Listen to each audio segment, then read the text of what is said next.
The outdoor thermometer on my back porch read 29 degrees when my phone buzzed at 5,047 in the morning. I was already half awake. I work early shifts at the hospital.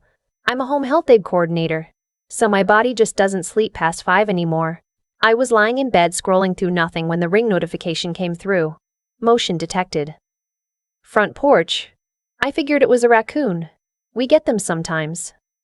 I opened the app. It wasn't a raccoon. My grandfather was standing on my front porch. He was wearing his brown cardigan, the one with the missing button on the third eyelet that I kept meaning to sew back on, and he had 2 bags at his feet. Not suitcases. Trash bags, the big black kind. His hands were shaking. I could see it even on the small screen. I was out of bed before the phone hit the mattress. When I opened the front door, the cold hit me like a wall. 29 degrees. He'd been out there for at least 4 minutes. That's when the first motion alert came through, and I hadn't heard it. He turned when he heard the door and his face did something I hadn't seen it do in a long time. It crumpled. Just for a second. Then he straightened up the way men of his generation do. Like showing weakness is something to be ashamed of. I didn't know where else to go, he said. He's 81 years old. He has a pacemaker. He was standing on my porch in 29-degree weather at 5,047 in the morning with everything he owned stuffed into 2 garbage bags. I brought him inside. I sat him on the couch and wrapped a blanket around him and put the kettle on. And I did not cry. Because I didn't want him to feel like a burden. I saved the crying for later, in the bathroom, with the faucet running. His name is Harold. Everyone calls him Pop. He raised my mother and her 2 brothers mostly on his own after my grandmother passed in 2003, working 31 years at a machine shop outside of Columbus. Before his knees gave out, he has a pension, $2,200 a month from the union, and Social Security, which brings him to just over $2,100 total. He's not rich, he never was. But he's always been proud, and he's always been careful with money, and he's always been the kind of man who showed up. He showed up for everyone. And then, that morning, no one showed up for him. I asked him what happened. It took a while. He's not a man who talks easily about things that hurt him, but eventually, over 2 cups of tea and the sun coming up through my kitchen window, he told me, my uncle, my mother's older brother, the one I'll call my uncle throughout this because I can't bring myself to use his name right now, had been managing Pop's finances for about 14 months. It started small. Pop's eyesight had gotten worse, and he was having trouble reading the fine print on bills, so my uncle offered to help. Seemed reasonable. Seemed kind, even. It wasn't. Over those 14 months, my uncle had moved Pop into his house, framed it as family taking care of family, which my uncle loved to say, and had gradually taken over everything. Pop's bank account, his pension deposits, his Social Security checks, which were being direct deposited into an account my uncle controlled. Pop thought it was a joint account. It was not. When I asked Pop how much money he had access to, he looked at his hands. He gives me $40 a week, he said. For sundries, $40 a week. His own money. Doled out to him like an allowance. And then, 3 days before he showed up on my porch, Pop had asked my uncle about the balance in their account. He wanted to know if there was enough to help with a minor repair on his old friend Terrence's car. Maybe $300, nothing major. My uncle told him there was nothing to spare. When Pop pressed, my uncle's wife got involved, and what followed was, by Pop's account, 2 days of being made to feel like a fool, like a burden, like a problem. The third morning, a Sunday, my uncle told him to figure out another arrangement and put his things in the bags himself. He drove Pop to my address, 40 minutes away, and left him on the porch without knocking. Without knocking. He didn't ring the bell. Didn't call me. Didn't text me. Just left an 81-year-old man with a pacemaker on a porch in January and drove away. I know this because of my Ring camera. I have the footage. I watched it maybe a dozen times that first day, and each time I felt something I don't have a clean word for. It wasn't just anger. It was older than anger. After Pop fell asleep on my couch that afternoon, he was exhausted, the kind of exhausted that goes past the body. I went to my kitchen table, and I opened my laptop and I started making a list. I want to be clear about something.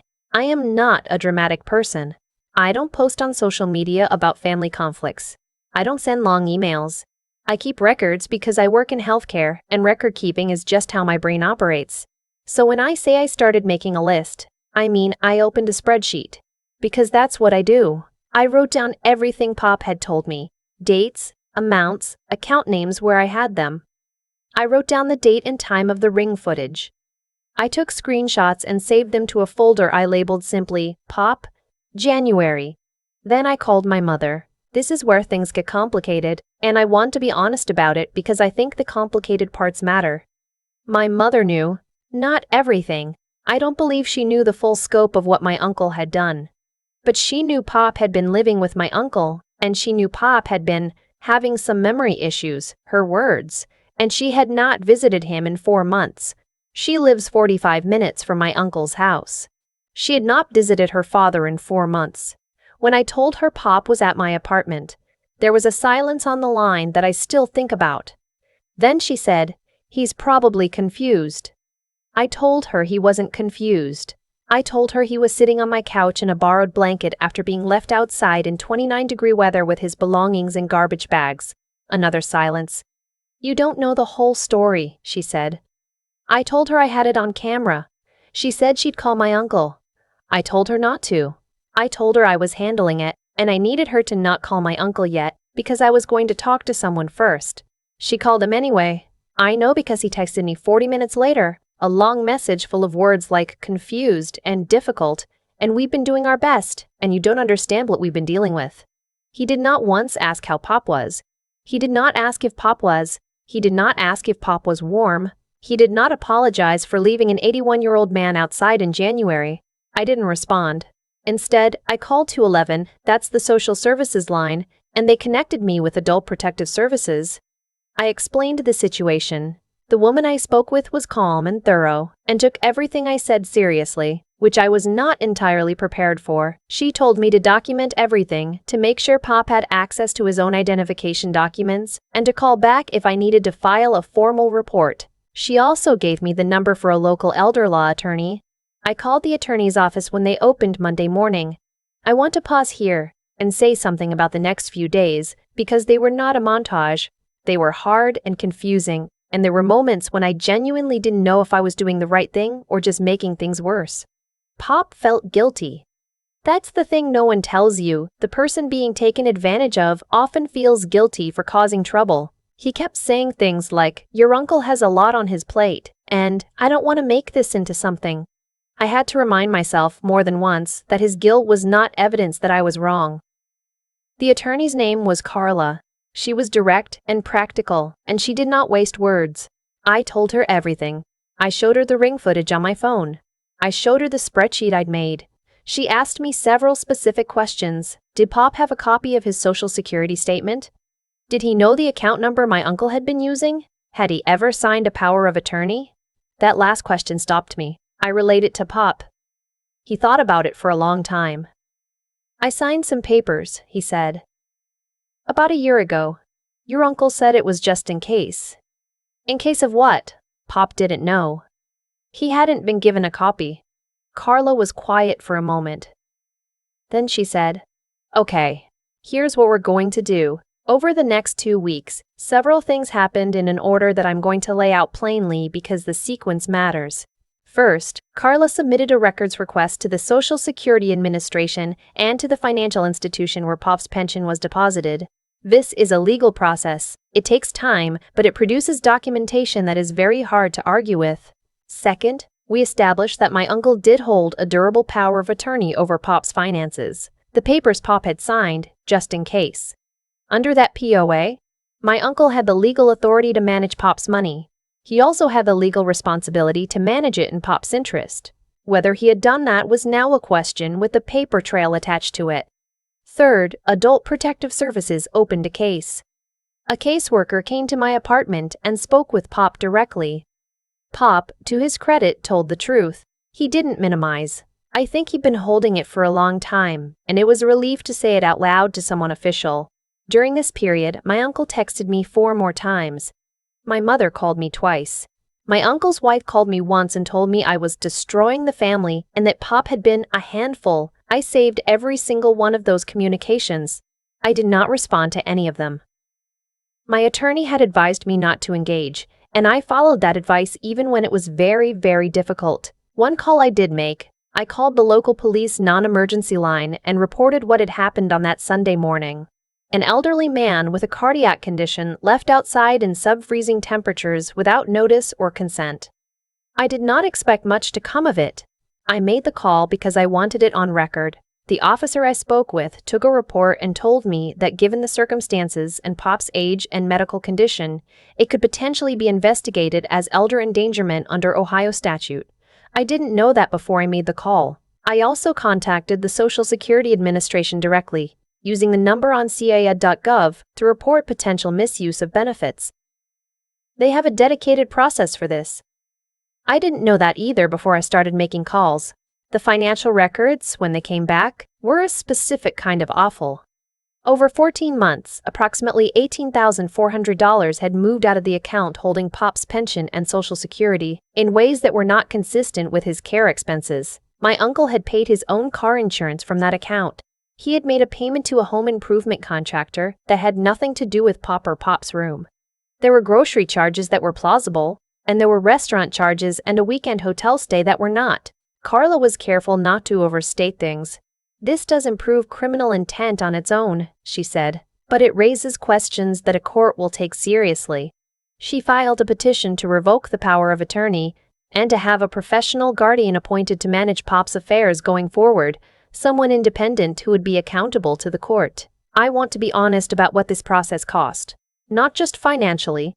Carla worked on a sliding scale and the legal fees were manageable, but emotionally. There were nights I lay awake running through every possible version of how this could go wrong. There were conversations with Pop where he looked so tired and sad that I wondered if I was prolonging something that would have been easier to just absorb. There was a Sunday afternoon when my mother came to my apartment unannounced, and we had the kind of conversation that leaves marks, the kind where you say things out loud that have been true for years but never spoken. My mother is not a villain in this story. I want to be clear about that too. She made choices I don't agree with. She looked away when looking away was easier.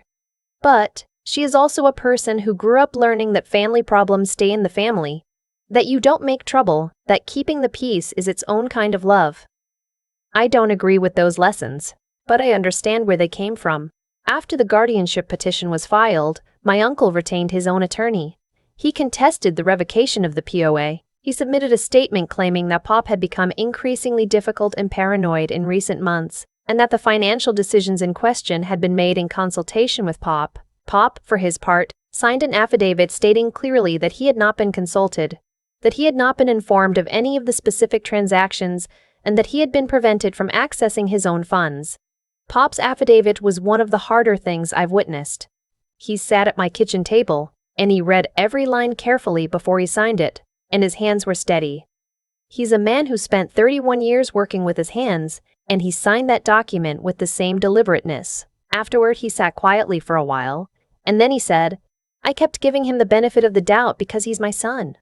I didn't say anything. I just sat with him. The hearing was in March. I'm not going to walk through every procedural detail because honestly, some of it I don't fully understand even now. What I can tell you is that the judge reviewed the financial records, the APS case file, the POA documents, the ring footage, and the police report.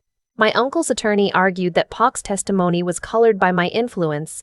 The judge, to her credit, directed a question directly to Pop. Had anyone coached him on what to say? Pop looked at the judge and said, "No, ma'am. I've been telling the same story since January. It doesn't change because it's true." The power of attorney was revoked. A professional guardian was appointed for Pop's financial affairs. The court also ordered a full accounting of the funds managed under the POA, which means my uncle is now required to produce documentation for every transaction going back to when he took over. That accounting is ongoing. The police matter is also ongoing. I don't know what will come of it. The detective I spoke with told me these cases are complicated and slow. I believe him. What I can tell you is what happened the following Saturday morning, about 4 weeks after the hearing. I was making breakfast. Pop was at the kitchen table reading the paper. He still gets the physical paper, which I love, and my phone rang. Block number. I let it go to voicemail. The voicemail was my uncle. He sounded different than he had in his texts. less controlled. He said he wanted to talk. He said things had gotten out of hand. He said he hoped we could sit down and discuss things as a family. He called again that afternoon. And the following morning, by Tuesday, he had left 6 messages in 4 days. Each one a slightly different version of the same thing. Wanting to talk, wanting to explain, hoping we could move past it. I haven't called back. Pop heard one of the voicemails by accident. I'd put my phone on speaker and didn't realize he was in the doorway. He listened to the whole thing without saying a word. When it ended, he went back to the living room and sat down and was quiet for a while. Then he looked at me and said he wouldn't have called if the court wasn't involved. He's right. I know he's right. Pop is still living with me. We converted the small room off the hallway into his space. He has his chair, his books, his terrible country music station that plays every morning at 7. He has his own bank account now, set up under the supervision of the court-appointed guardian, and his pension and Social Security go directly there. He gets his full $2,100 every month. He knows exactly what's in his account. He can see it on his phone, and we set the text size large enough that he doesn't have to squint. He is not confused. He never was. He was just someone who trusted the wrong person for too long, which is a very human thing to do, and which has nothing to do with cognitive decline. The hardest part of this whole thing wasn't the legal process, or the financial documentation, or even the sleepless nights. The hardest part was watching my grandfather apologize for being a burden when he was, in fact, the one who had been wronged. He stopped apologizing. It took a few weeks, but he stopped. Last Thursday, he made biscuits from scratch, a recipe his mother taught him, the kind with lard and buttermilk. And he left them on the counter with a sticky note that said, simply, "For you, Pop." I stood in my kitchen and I read that sticky note, and I thought about that Sunday morning in January, the garbage bags, the cardigan with the missing button, 29 degrees. And then I thought about how I have his button. I found it in the bottom of one of the bags when I was unpacking. I've been carrying it in my jacket pocket for 3 months. I keep meaning to sew it back on. I think maybe I'm not ready to, yet.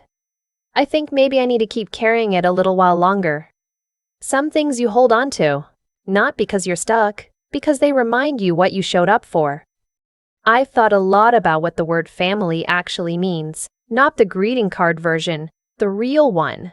Because what happened with Pop didn't start on that January morning. It started 14 months earlier, when someone decided that love was a resource to be managed rather than a thing you just do. That's the part that stays with me. My uncle didn't wake up one day and decide to be a bad person. I genuinely don't think it works that way.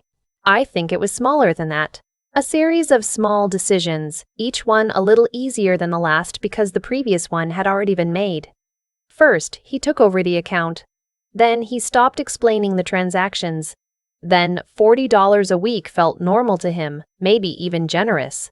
By the time he put those trash bags on my porch, I think he had told himself a story in which he was the one who had been burdened. That's how it goes when people stop being honest with themselves.